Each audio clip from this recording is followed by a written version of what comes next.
supermarket kaso di man makalakad. Punta kami sa May Total. Kailangan ko ng softener. Kailangan ko ng softener, ng conditioner, at saka mga panlinis. Happy? Happy man ang baby ko na supermarket. Kaso problema, di siya makalakad. Dito lang kami sa May Total Mart. Always lollipop man, baby, oy. Bring the basket, anak ko.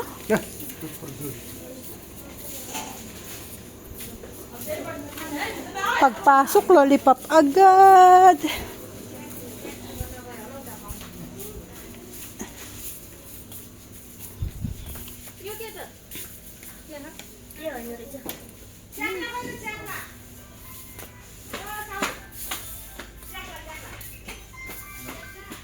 Ito, fabric conditioner.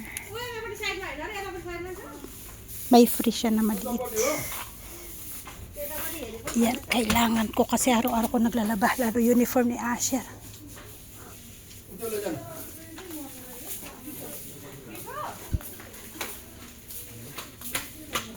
What anak ko? You go find na your food, ah. Come on.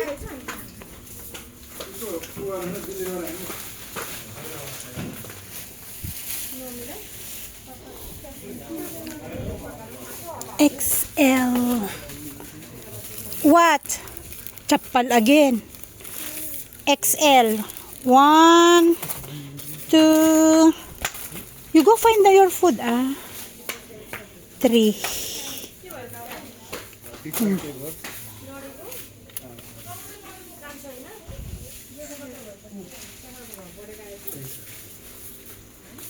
What? Only lollipop? Only lollipop for you?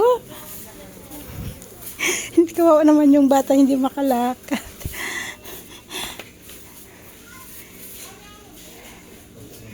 Ano kaya maganda? Blue? Daily Shine. Wait. Purple. Oh. Sabon. I do not like. If you want to use that one. Gusto niya yan, yan. Hindi popular na pangalan ng sabon.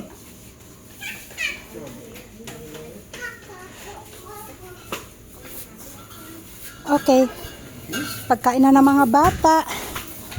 Asher, what? Did you pick some food for you?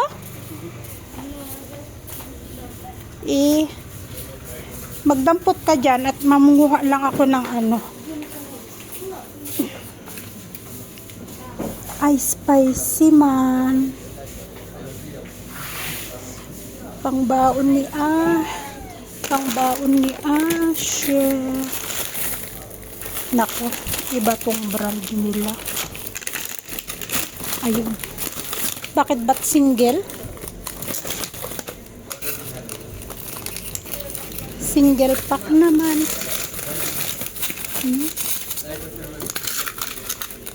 1, 2, 3, 4, 5, 6.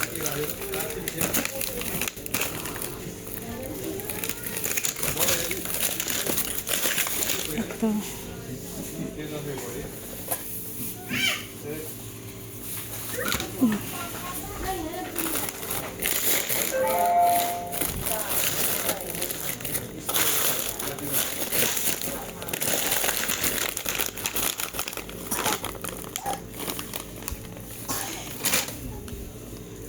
Gusto na yan, pang school.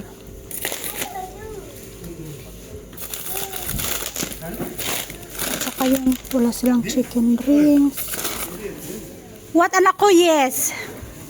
Yogurt. For Asher also.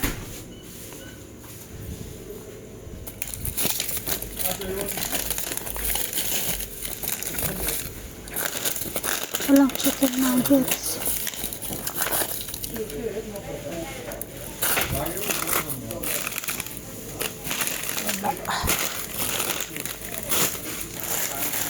Kinalkal ko na itong ano nila, wala.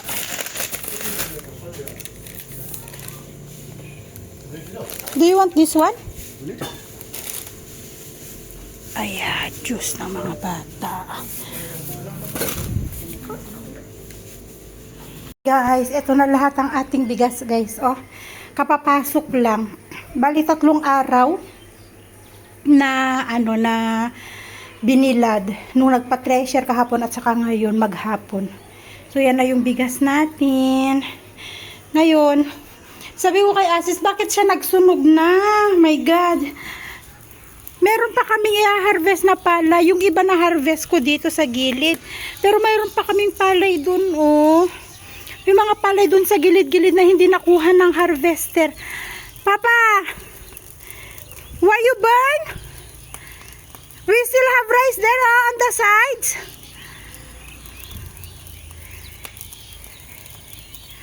Ang init.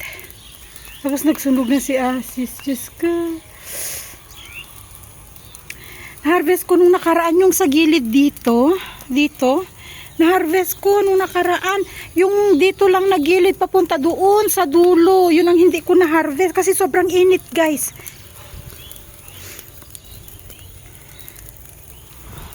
Nagsunog na si Asis. Susunog kasi papatraktor na naman.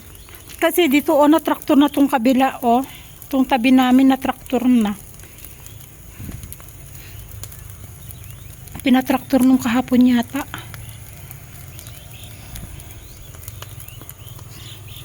Traktor, papatubig.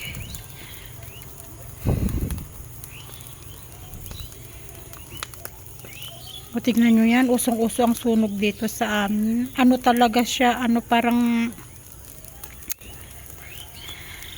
ano kasi ang tawag dun?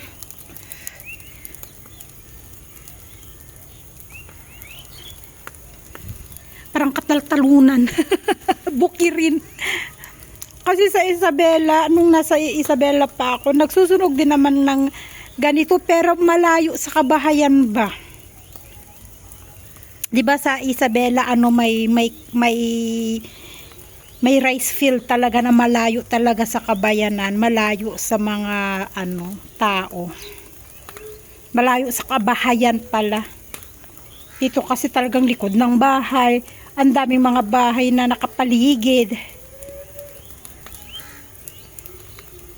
Tingnan nyo ang liwanag pa, guys, no? 7 o'clock na. 7 o'clock na dito.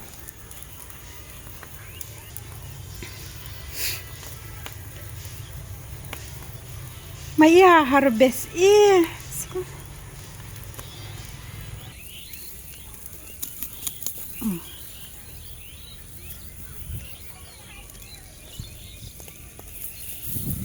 Ganitong ginawa ko. Ganyan. Ay.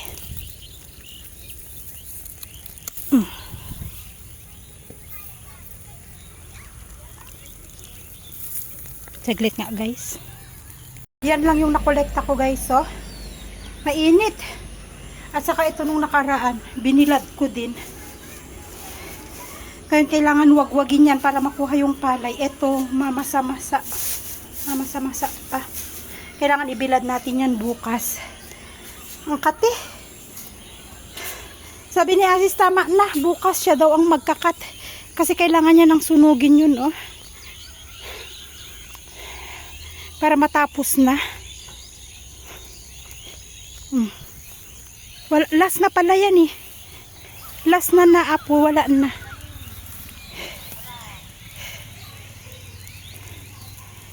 Fertilizer. Sabi sa akin na Asis, alam mo ba na fertilizer yan sa lupa?